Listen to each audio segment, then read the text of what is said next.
ไหนอุ้มมานี่หน่อยเจ๊อุ้มข้าวปุ้นมานี่เขาเป็นเต้นทาสข้าวปุ้นกำลังอุ้มข้าวปุ้นอยู่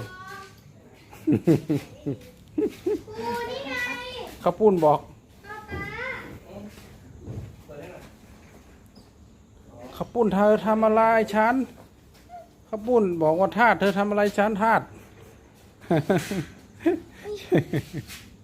ฉันไม่ได้เต็มใจทำเลยนะทาสนะดูดิพี่เอาไปก่อนแล้วนะเอาพี่เอาไปก่อนแล้วนะหรอปุ้นปล่อยพี่เจ อ้าวนอนเล่นดีกว่าสบายใจกว่าเนาะปุ้นเนาะทาสทำอะไรฉันก็ข้าวปุ้นก็ไม่รู้เนาะทาสเนาะ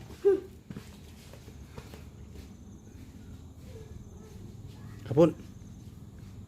มีหน้าที่ข้าวปุ้น